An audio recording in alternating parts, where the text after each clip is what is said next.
Sans la résistance du commandant invisible, Gbagbo ne serait pas aujourd'hui tombé. C'est le commandant invisible qui a déstabilisé l'état-major de Côte d'Ivoire, l'état-major de Mangou.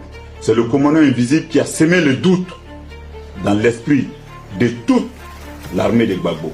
Ça, ce sont des informations communiquées par Amnesty International qui affirment qu'il y a dans vos forces un commando qui s'appelle le commando invisible, qui aurait commis des exactions très graves au nord d'Abidjan, notamment dans un petit village à Nonkoy. Une quarantaine de personnes auraient été tuées dans des conditions visiblement atroces.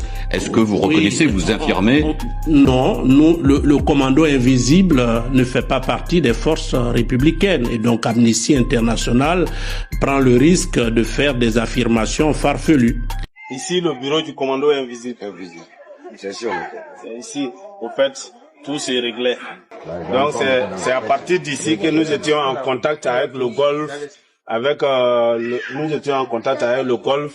avec les autres combattants. Vous affirmez que ces commandos invisibles, parce qu'il n'y en a pas eu qu'un, et dont on a dit ces derniers jours qu'ils avaient infiltré, en tout cas dans la population, qu'ils avaient, je dirais, neutralisé des poches de résistance fidèles à Laurent Gbagbo, vous affirmez que ces commandos invisibles n'existent pas, et s'ils existent, en tout cas, ils ne combattaient pas pour Alassane Ouattara? Ceux qui combattent pour établir la démocratie, pour protéger les vies humaines, ce sont les forces républicaines. Il n'y a ni Dozo, ni commando invisible. C'est clair? Donc tous ceux qui ont parlé ces derniers jours de commando invisible... Il faut éviter tous ces amalgames honteux. C'est pour ça que vous êtes là, pour éclaircir les choses. Oui, voilà, je vous réponds de la façon la plus nette, de la façon la plus claire. Et donnez votre version des faits. Donc ces commandos invisibles n'existent pas, selon vous? Mais vous avez vu partout que le commando invisible existe, mais les forces républicaines sont visibles. C'est ça la différence.